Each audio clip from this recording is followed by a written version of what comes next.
faktor yang mempengaruhi pembuatan keputusan. Ada pula yang baru masuk. Aduh, hai. Ada baru masuk ke? Ada? Okey, jadi kelas sebelum ni kita dah bincangkan faktor, dua faktor. Pertama faktor apa yang pertama? Kedapatan maklumat. Kita ada macam mana maklumat kita nak perolehi. Pertama kita ada cara ataupun kaedah. Kita ada dari segi kuantiti maklumat. Dengar tak ni? Dengar aku. Dengar. Okey, kemudian kita ada kualiti maklumat tu. Okey, macam mana kita dapatkan dari sumber yang sahih dan sebagainya. Okey, kemudian kita ada kesesuaian maklumat. Okey, 5 hari tu. Sebelum tu cikgu dah minta awak ulang kaji balik tadi. Ni cikgu pergi laju lah. Okey, 4 jangka masa, kuantiti, cara. Okey, kena ingat tak ada yang baru masuk tu. Okey, kemudian kita bincangkan dari segi faktor pembuat keputusan, kecekapan. Itu faktor orang yang membuat keputusan tu. Pengurus tu lah, kejap nak accept. Siapa baru masuk ni? Nabiha Ainun. Okey, faktor pembuat keputusan lah, kecekapan dia, individu tu. Okey, kita dah bincangkan sebelum ni dah, personality dia. Okey, kemudian kebijaksanaan dia, nilai-nilai yang diamalkan, agama, politik semua tu. Kreativiti, intuisi lah. Okey, hari ni kita sambung lagi faktor yang ketiga, itu faktor situasi lah. Okey, situasi ataupun keadaan keadaan masa kita nak buat keputusan tu. Okey, jadi hari ni kita nak tekankan ada 4 lah ini. Okey, faktor situasi ni biasanya faktor dalaman dan juga faktor luaran. Tapi dari segi situasinya terdapat 4 lah. Pertama, kepastian. Kedua, risiko. Okey, kedua, risiko. Okey, ketiga, ketidakpastian. Keempat, kesamaran. Okey, 4 situasi ni. Dan untuk situasi ni kita akan tekankan kepada 2 perkara lah. Pertama, apa dari segi maklumat. Okey, dan bila periksa ni baru je soalan keluar 2020 hari tu. Okey, kita akan tekankan kepada maklumat dan dia punya hasil. Okey, kita akan tengok macam mana keadaan maklumat. Cukup ke tak cukup. Dan kita akan tengok kepada hasil.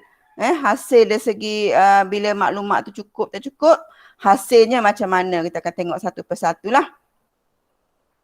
Okey, so ini fakta khusus fakta khusus ni, kepastian, risiko, ketidakpastian dan kesamaran. Sebab ini memang ditulis dalam sukatan lah. Berbanding yang faktor sebelum ni tak ditulis dalam sukatan, tapi dia ambil kira fakta yang tu jugalah. Okey, tapi ni lagi rigid lah sebab ini mesti ditulis betul lah sebab ditulis dalam sukatan.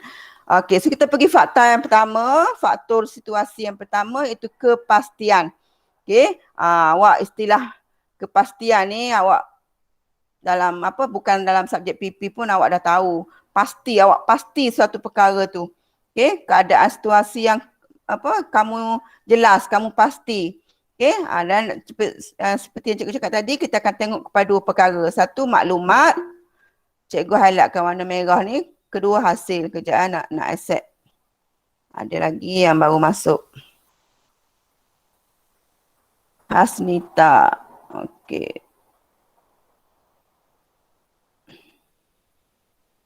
Okey, kepastian cikgu highlightkan warna merah ni. Dari segi maklumat dan juga hasil. Ni kalau jawapan awak tak tulis maklumat dan hasil ni salah. Ataupun awak buat salah satu, tak lengkap jawapan awak. Okey, so kena tekankan kepada 2 perkara lah, maklumat dan hasil. Okey, so kita tengok kepastian.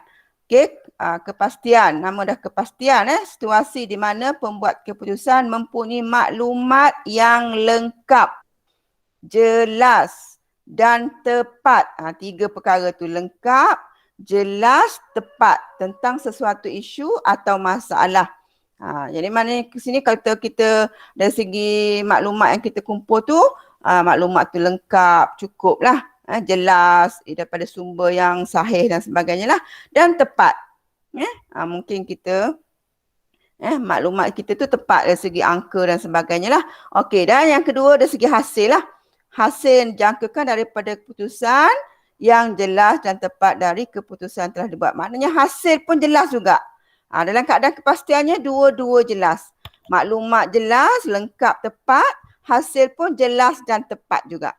Okey, contoh membuat keputusan dalam pembelian peralatan kilang, penyelenggaraan pejabat dan lain-lain. Okey, membuat keputusan dalam pembelian peralatan kilang. Okey, maklumat biasa jelaslah. Lengkap, jelas. Sebab biasa kita biasa dah melakukan proses pembelian ni. Kita dah ada dah maklumat siapa pengedar dia. Kita dah ada maklumat kuantiti berdasarkan kita punya pengeluaran, berapa nak tempah mesin-mesin tu. Okey, kemudian dari segi ketepatan, dari segi kos dia dah ada. Jadi hasilnya pun jelas lah, jelas dan tepat. Kita dapat pembelian mesin, peralatan mesin tu boleh lakukan dengan baik. Jadi kita akan dapat hasil yang baik, hasil yang jelas, hasil yang tepat. Mana bila kita beli alat mesin tu, alat mesin yang kita nak lah, yang memang sesuai dengan keperluan proses pengeluaran kita lah.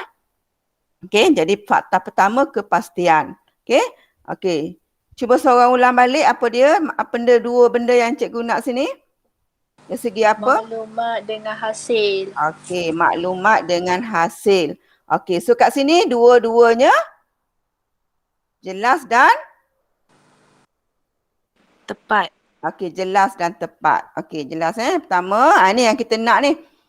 Seorang pengurus senang dia nak buat kerja, senang dia nak buat keputusan kalau maklumatnya dalam keadaan kepastian lah, ataupun keadaan yang jelas lengkap tadi. Okey, kita pergi kepada maklumat, cikgu ulang balik. Cikgu highlight balik tu, maklumat lengkap, jelas, tepat. Okey, hasil pun lengkap, jelas dan tepat. Ini kepastian. Okey. Okey, kita pergi keadaan kedua, risiko. Okey, risiko. Okey, risiko maklumat, dari segi maklumat, situasi di mana pembuat keputusan punya maklumat yang lengkap, jelas dan mencukupi tentang suatu isu atau masalah. Dari segi maklumat dia tak ada masalah. Maklumat cukup, lengkap, jelas.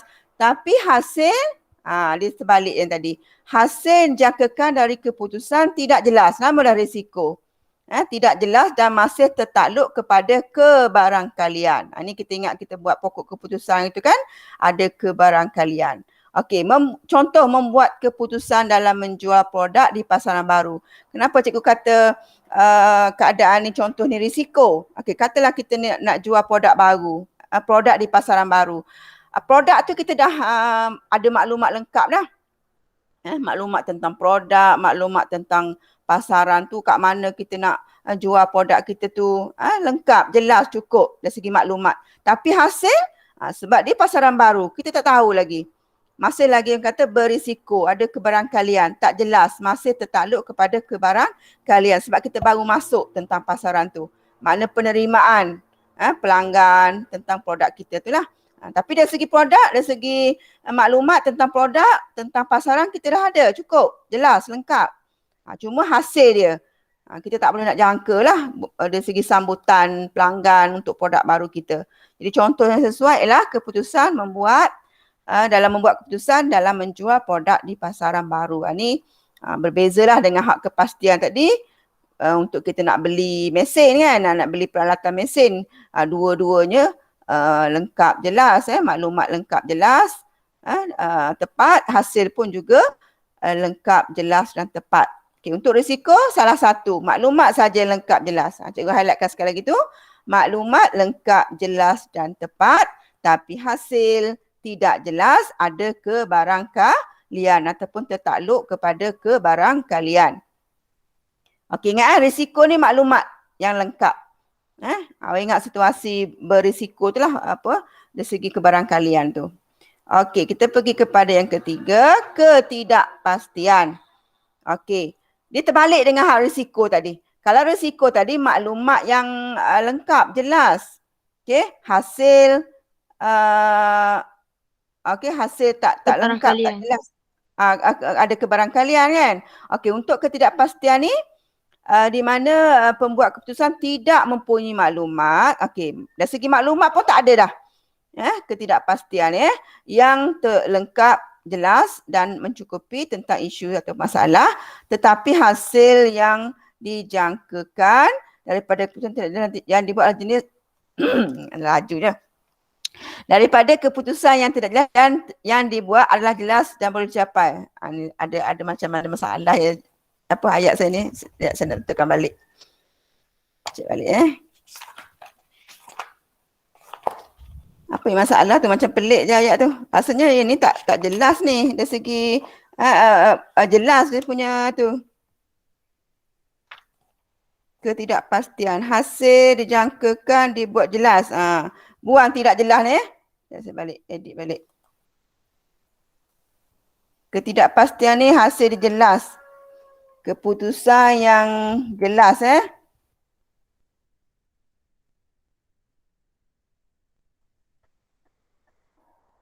Okey, tetapi hasil yang dijangkakan akan diperoleh daripada keputusan itu adalah jelas dan boleh dicapai. Okey.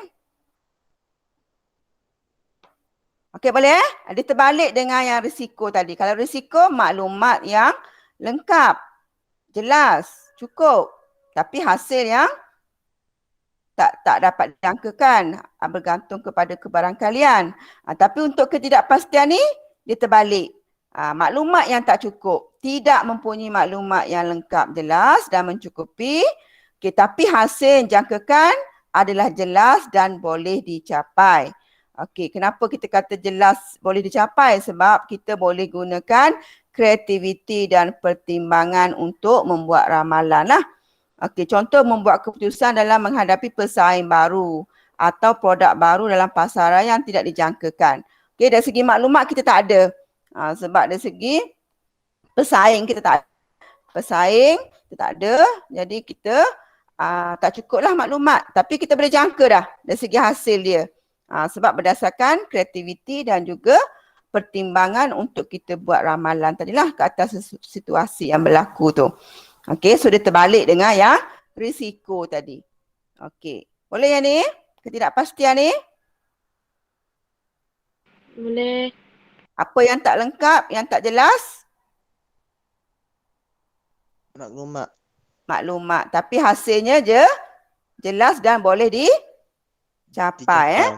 Okey, akhir sekali ni saya ulang balik. Maklumat tidak jelas, tidak lengkap, tidak tepat, tapi hasilnya jelas dan boleh dicapai untuk ketidakpastian lah. Okey, akhir sekali ni kalau orang Terengganu kata gelak gambar lah. Tahu gelak gambar? Dok nampak benda. Farisha tak tahulah, Farisha. Gelak gambar ni dok tahu benda, dok nampak benda. Maknanya dari segi maklumat pun tidak. Tu cikgu highlightkan perkataan tidak tu huruf besar. Okey, maklumat pun tidak. Situasi di mana pembuat keputusan tidak mempunyai maklumat yang lengkap, jelas dan mencukupi tentang satu isu. Kesan daripada hasil yang dijangkakan juga tidak jelas dan tidak mungkin dicapai. Okey, contoh pengurus menunggu pembekal menghantar stok daripada pembekal tapi tidak mengetahui bila waktu penghantaran. Dahlah maklumat tak ada. Tak tahu pukul berapa nak tunggu. Jadi kalau dia suruh pekerja tunggu, mungkin kalau barang tu tak tahu masa mana sampai, jadi hasilnya pun pekerja tu yang tunggu tadi rugi je. Dia terpaksa meninggalkan kerja tugas dia yang lain. Tengok-tengok sebab tak ada maklumat, tunggu pukul berapa kan. Dari segi maklumat pun tak ada, hasil pun tak ada. Hasil pun memang tak jelas. Tak dapat laksanakan tugas dia lah. Barang tak boleh terima, tugas lain tertinggal. Tu maksudnya kesamaran ni. Dua-dua tak ada. Dua-dua tidak lengkap, tidak jelas dan tidak mungkin dicapai lah. Okey, dari segi kesamaran ni. Okey, kita tengok dalam bentuk jadual ni. Okey, maklumat tidak lengkap. Tidak lengkap, tidak jelas, tidak tepat. Hasil pun tidak jelas dan tidak dapat dicapai. Ini memang jeng lah. Dua-dua tak ada ni. Maklumat. Kesamaran sama-sama. Okey, kita tengok dalam segi jadual ni boleh nampak. Okey, atas ni hasil daripada tindakan. Hasil yang cikgu cakap tadi lah. Okey, yang bawah ni maklumat. Okey, untuk kepastian, ni nampak. Kepastian.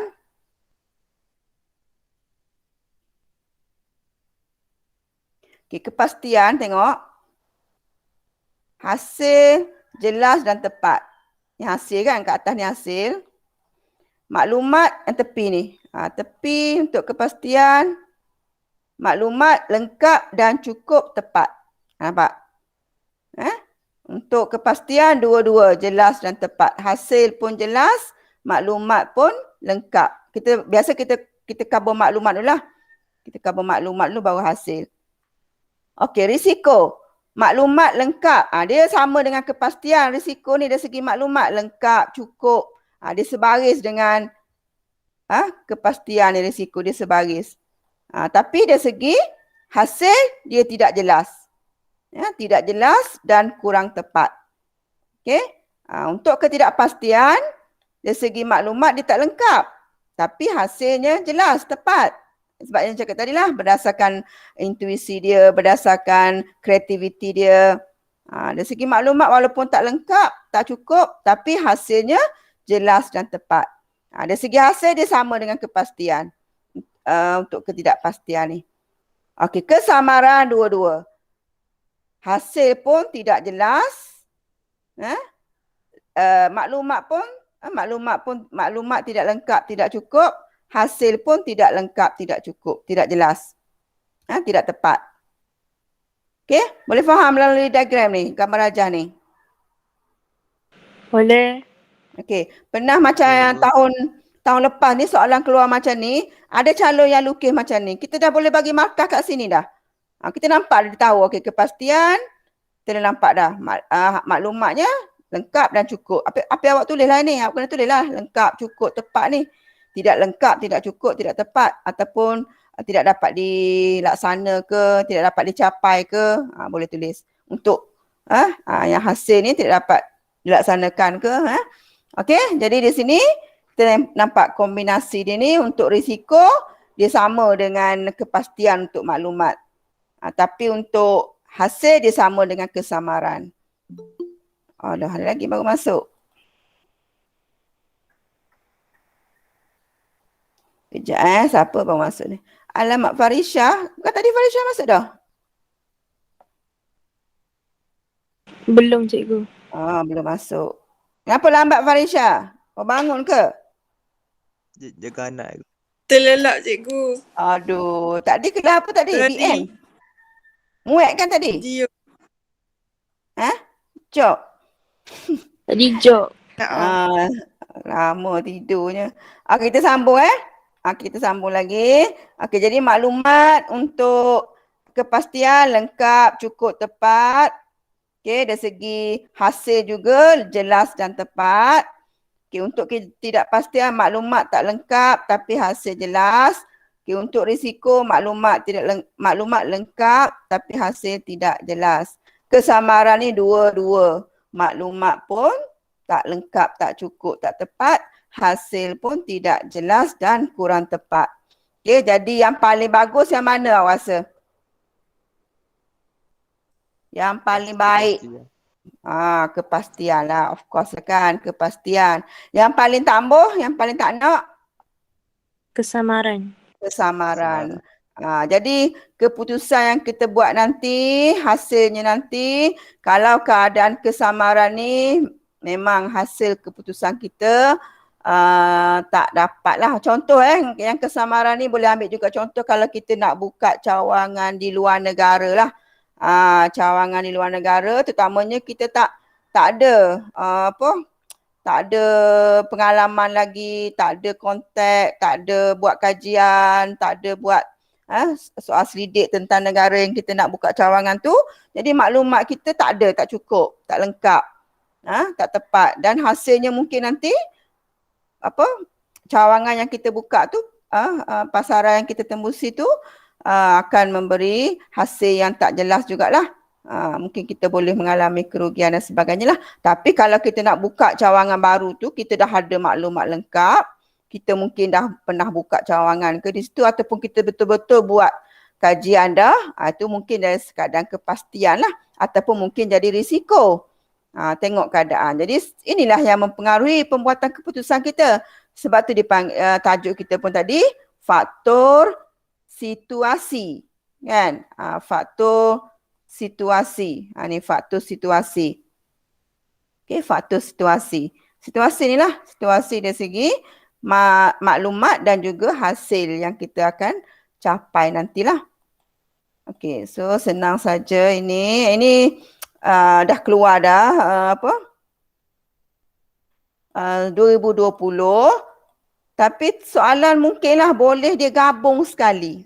Boleh mungkin dulu keluar struktur. Soalan 10, soalan 9, 10.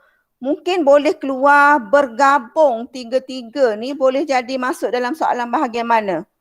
Kelas. Kalau digabung belaka tiga-tiga tu. Ya?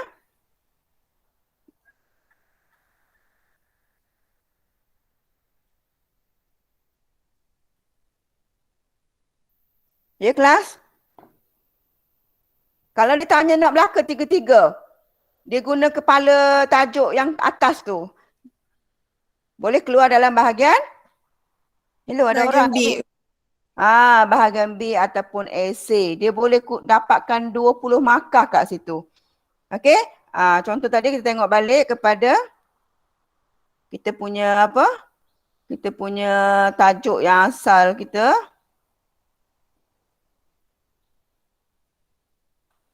Ni kan? Sekejap. Yang ni tiga-tiga ni. Boleh tanya esei lah. Mana dia akan tanya jelaskan. Kena guna kata tugas jelaskan lah. Jelaskan faktor yang mempengaruhi pembuatan keputusan. Jadi awak kena jawab tiga-tiga ni. Ni boleh jadi esei panjang ni. Ataupun dia nak dua je. Daripada tiga ni dia nak dua saja. Dia tanya dua-dua sekali. Faktor kedapatan dan juga faktor situasi. Okey? Ni boleh jadi soalan esei juga. Kalau tanya satu pun, faktor situasi saja pun boleh jadi esei. Cuma dia nak contoh lah. Dia nak jelaskan.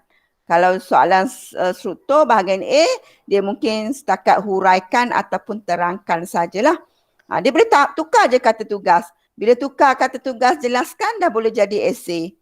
Ini 4. Kepastian, risiko, ketidakpastian, kesamaran, 4 fakta. Okey, 4 kali 5 boleh jadi 20. Kenapa cikgu kata 5, 1 fakta, mungkin nak 3 huraian. Okey, ataupun dia boleh tanya 2 lah, 2 faktor lah untuk jadikan dia esei. Jadi awak perlu bersedia jugalah untuk tajuk ni walaupun dah keluar baru je 2020. Okey. Okey, so ini antara bentuk soalan lah yang cikgu cakap tadi. Soalannya 2 faktor mempengaruhi pembuatan keputusan. 2 faktor. Ini nampak beza. Yang ni 6 markah. Kenapa 6 markah? Sebab ini jelaskan. So bila jelaskan nak kena ada contoh. Ini jelaskan yang ni huraikan. Jadi huraikan tak perlu contoh. Okey. Ini 3 faktor kecekapan dan nombor 4 ni faktor situasi lah. Yang ni nampak beza Yang ni nak 3. Okey, nak 3 faktor. Nak 3 faktor situasi. 6 markah. Ini sebab hurai. Ni markah 6 juga. Tapi nak 2 je.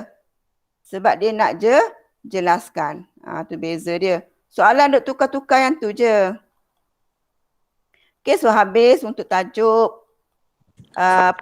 faktor. Dan kita pun dah habislah untuk semua tajuk pembuatan keputusan. Okey? Cikgu. Ya. Ada dalam buku biru ni dia ada soalan faktor lokasi. Lokasi Nombor? dengan situasi tu sama ke cikgu? Nombor apa tu? 2000 apa? 2000 apa? Hello? Sekejap cikgu.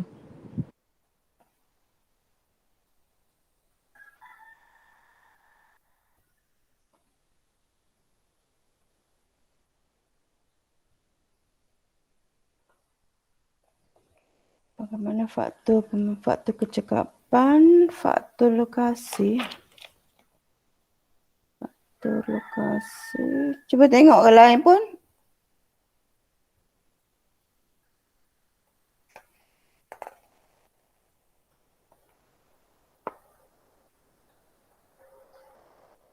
Faktor situasi 2017, faktor situasi. Macam Oh, tak 2017. Ya? apa cikgu, saya tengok. Okey, tak apa. Okey, macam 2017 tu very direct lah soalan dia. Ulangan 2017. Huraikan 3 faktor situasi. 2017. Huraikan 3 faktor situasi. 17 ulangan 2017 yang bukan ulangan 2017 tu huraikan 2 faktor kecekapan. 2017 dia tanya faktor situasi. Okay. Okey, 2020 yang dua-dua tu. Pengaruh faktor kecekapan dengan faktor situasi 2020. Okey, so jadi kita tengok balik subtajuk untuk semua tajuk pembuatan keputusan ni.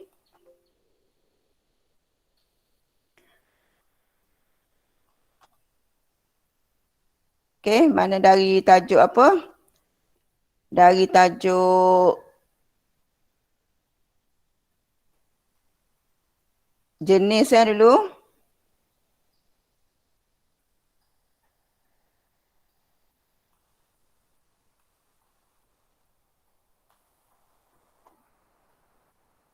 Okey, ni dari tajuk jenis, definisi, proses. Okey. Okey, jenis ada berapa jenis? 2. Okey, apa jenis keputusan dia? Keputusan rutin dengan keputusan tak rutin. Okey. Itu kena betul-betul ikut. Jangan sekali-kali guna perkataan tidak. Dia tak, TAK. Kalau tulis tidak rutin, dia jadi fakta tu salah ataupun tidak tepat lah. Mesti guna perkataan tak, rutin, RUTIN. Okey. Proses. Okey, siapa nak mula langkah pertama?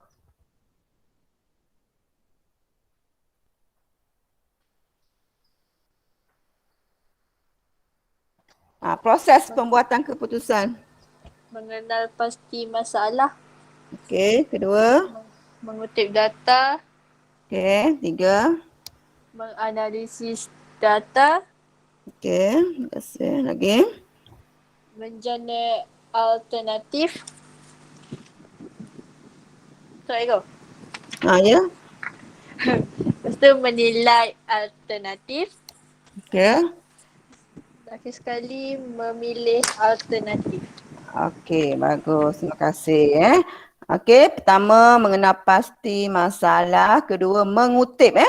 Mengutip data. Ketiga, menganalisis data.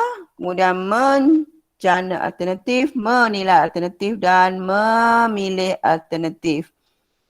Okey, seterusnya kita pergi kepada alat lah. Alat pembuatan keputusan. Kita ada 2, kuantitatif dan kualitatif. Okey, kuantitatif. Statistik.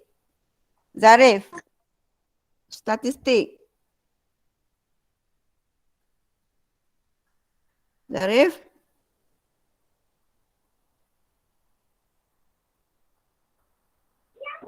Saya jawab cikgu. Ya, silakan. Yang tu ke kata Richard tu kan macam mean, median. Mean tu apa? Nak kira dia macam mana? Yang pertama mean. Bilangan data. Jumlah bilangan data. Campur belakang. Lepas tu bahagi dengan berapa bilangan data yang ada. Okey. Maksud mean apa? Maksud mean. Keyword untuk mean. Menjumlahkan. Keyword dia. Keyword dia. Purata kan? Purata data. Okey. Kemudian mode. Mode. kekerapang hak berlaku hak kerap berlaku dalam tu.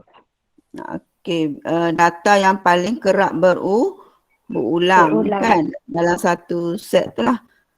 Okey, kemudian median.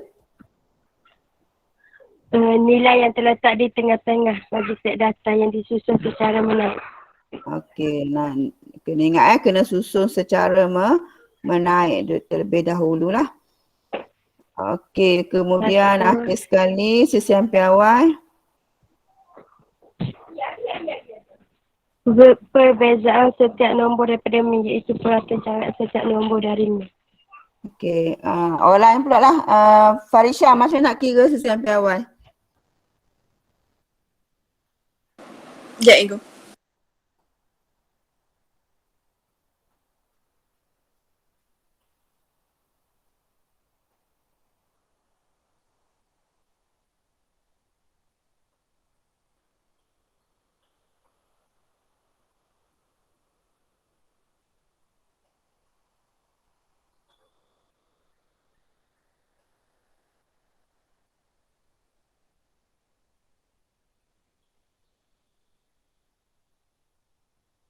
Oh, lama Farisha.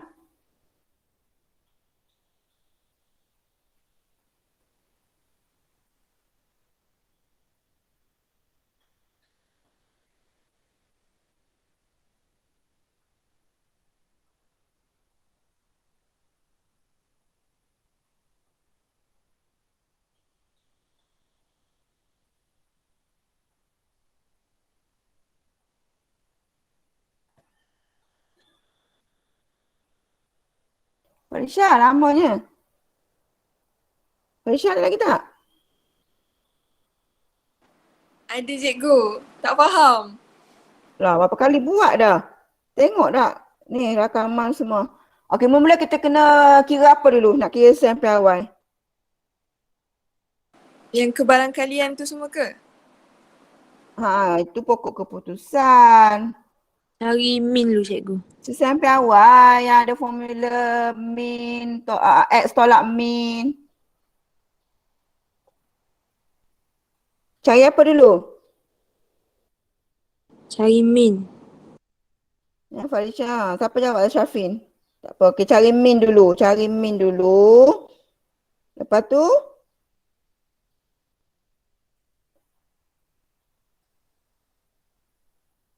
tak faham macam mana ni. X tolak min kan?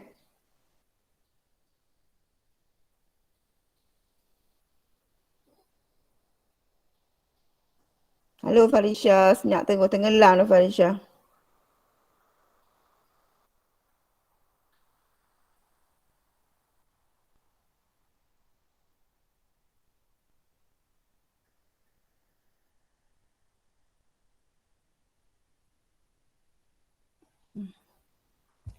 Syafin, teruskanlah Syafin. Farisha senyap dah. Farisha lepas ni tengok balik rakaman rakaman yang cikgu hantar tu. Yang ke masa kelas webinar tu pun ada tajuk. Tajuk apa ni, statistik ni. Ya Syafin, cuba tolong tadi. Macam mana? Syafin? Yang min tu, yang kita dapat tu tolak dengan data-data yang ada. Okey, lepas tu dah tolak. Kena dapatkan apa Kuasa pula? 2 kan. Kuasa 2 kan? Lepas tu kita bahagi dengan bilangan tu tolak 1. Yang kuasa 2 kan tu kena jumlahkan dulu kan? Jumlahkan hasil yang kita X tolak min tu kita kuasa 2, satu. Dan setiap satu tu kita tambah. Tambah jumlahkan. Okey, bawa dalam kita formula. bahagi Okey, dengan bilangan yang ada tu kita tolak 1. Data N tolak 1, okey. Lepas tu kita punca kuasa. Punca kuasa 2. Farisha boleh tengok balik semula contoh. Farisha? Okay, go. Sorry. Okey, ni Zarif boleh tak Zarif? Zarif? Ya Zarif, tidur dah ke? Zarif? Tak ada belaka dah. Kena on kamera ni. Hello?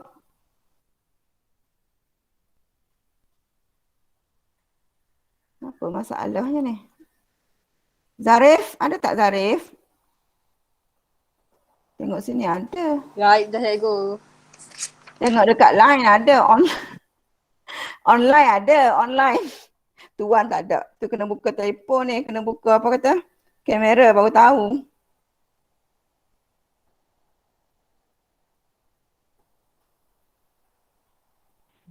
Online ya cikgu. Online je, tuan tak ada. Online ya. Syafiqah. Nur Syafiqah. Ya saya cikgu.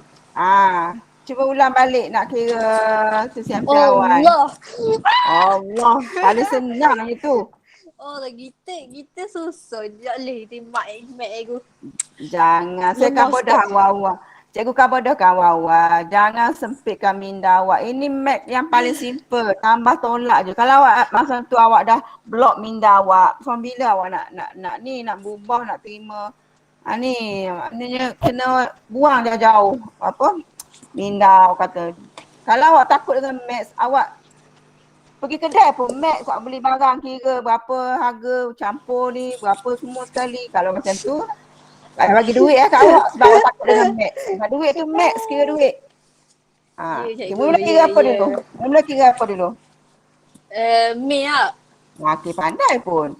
Okay, lepas tu buat apa dalam min tu? Campur. Capu apanya? Tak. Dah cikgu. Allah lah. Data awak tu, tadi baru Syafrin khabar. Data awak tu, kan? Data pertama, data kedua, data ketiga kena tolak dulu dengan Dengan apa?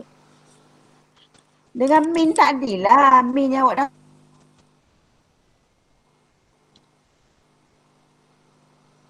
dapat tu. Apa cikgu? Cikgu pun tak nak buka dia punya PowerPoint. Kalau buka apa awak bergantung. Pada saya guna data tadi, saya datang tolak dengan min. Kan? Prosedur. Lepas tu dia kuasa. Baru ingat pun. Lepas tu jawapan dia tu kena tak. Lepas tu masuklah formula. Bahagi dengan N. N tolak 1. Pandai pun. Lepas tu dapat jawapan tu kena buat pula. Kena bahagi ke kuasa Tekan 2 tu. kalkulator. Punca kuasa 2.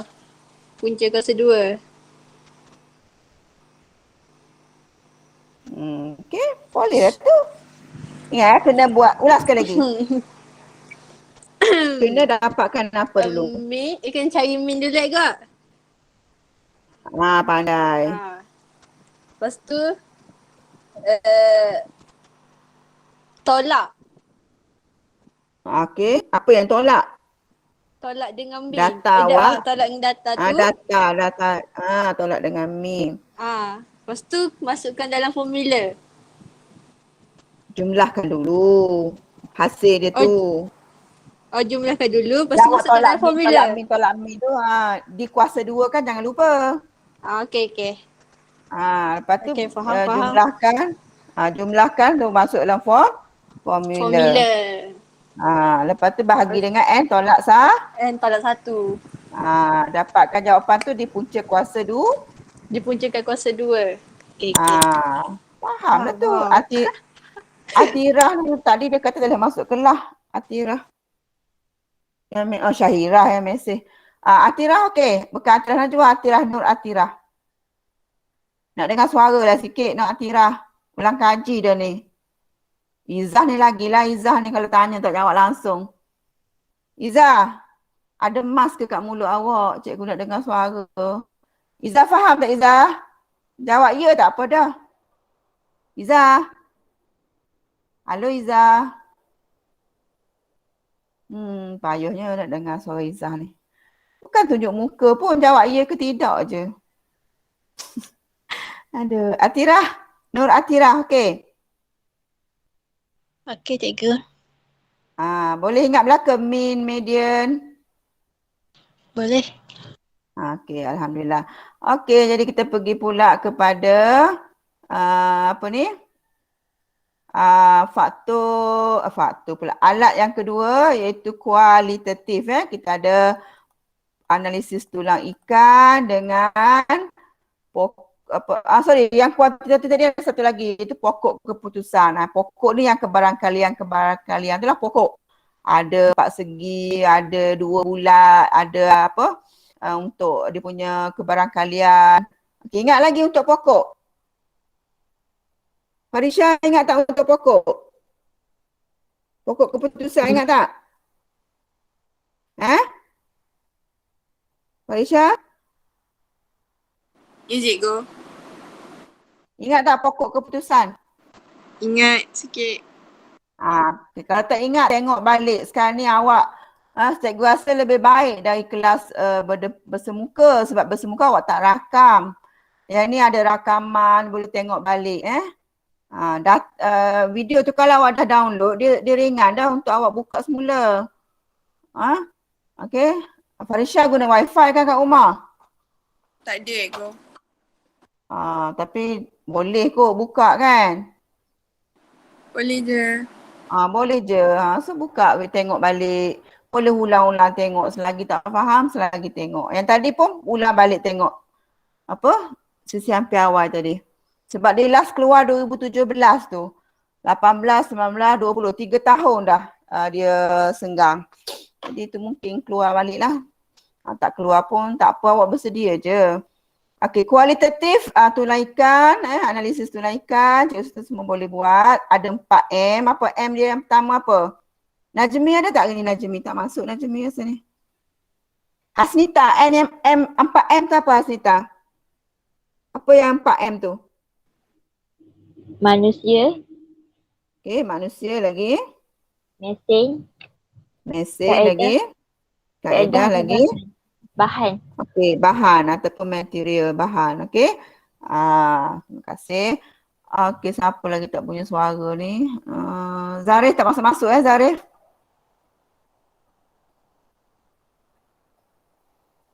Syafin, Syafika jawab dah.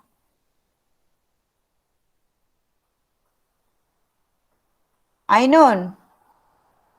Bawah manusia, apa biasa punca kecil bawah manusia? Cikgu Ainul kata You online Ainul ni? kata dia Ya? Ainun kata apa? Ainul kata dia tak boleh buka mute dia problem. Dia ni ada online ni, nampak naik nama dia. Nama dia naik Ainun. Mic dia Ainul ada problem. dalam tapi dah je kan boleh tak ada buka mute. Cikgu. Okey, baik Haki. Baik Haki. Ada juga online ni. Baik Haki. Senyap belaka. Baik Haki, kira tak ada ni.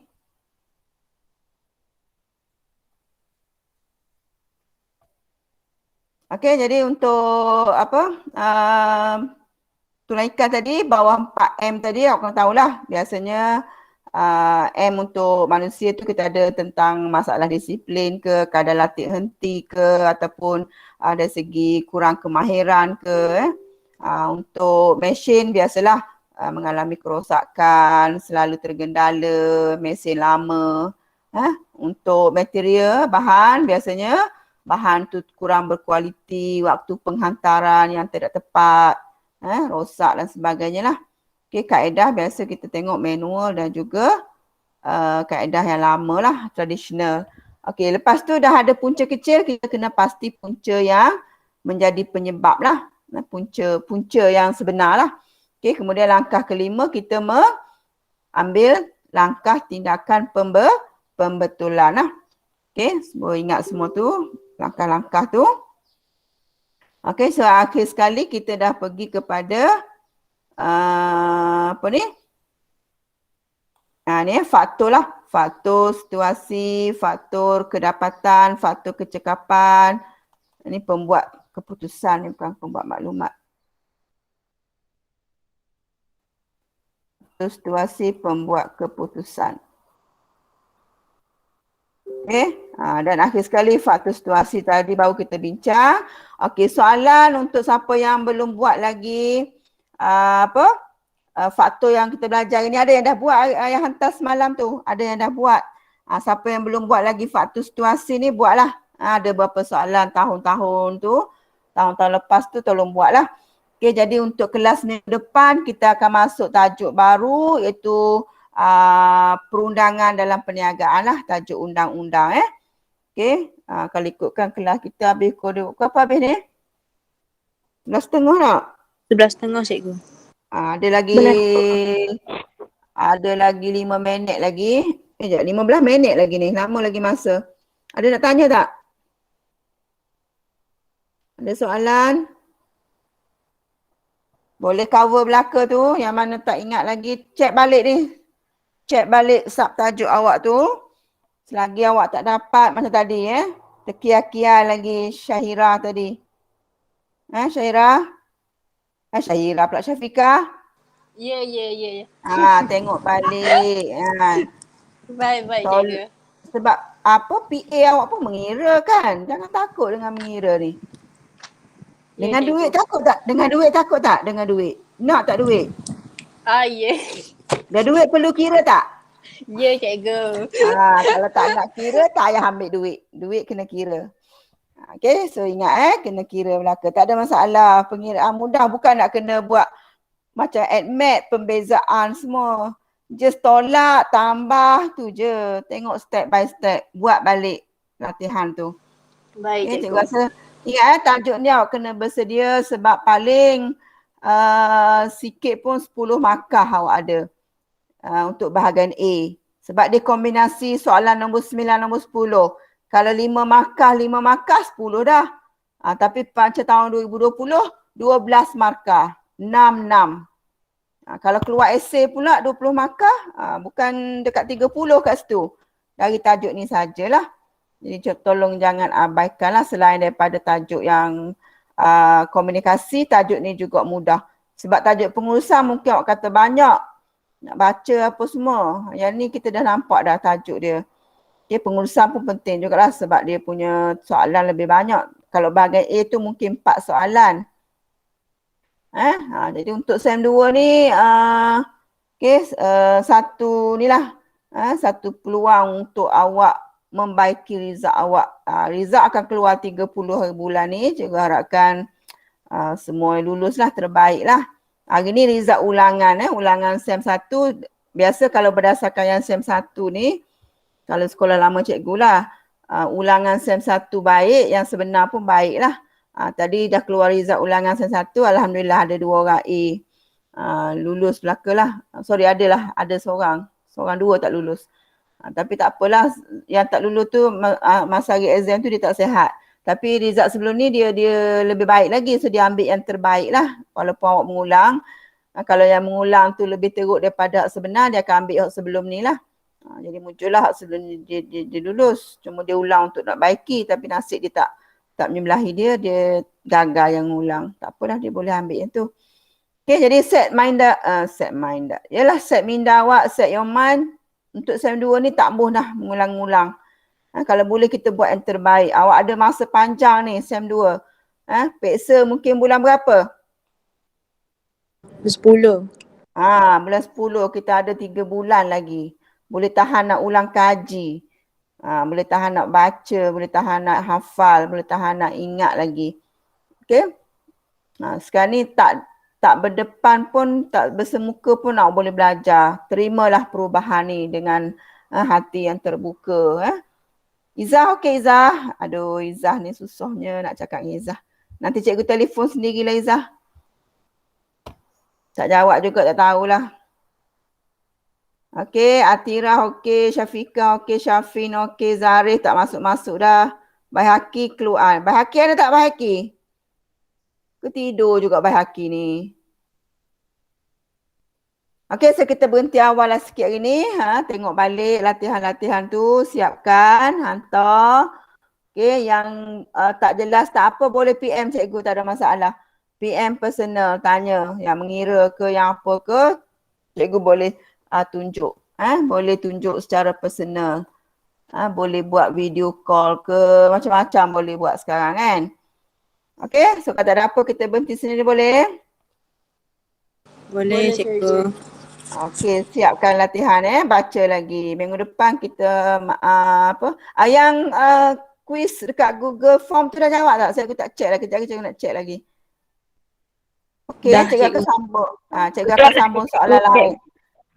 Cikgu akan sambung bab yang kedua pula. Cikgu nak sambung bab yang kedua pula. Itu tajuk apa ni? Perancangan dan seterusnya lah. Cikgu akan hantar sentiasa. Okey, senang je kan jawab Google Form tu. Markah pun terus boleh dapat respon.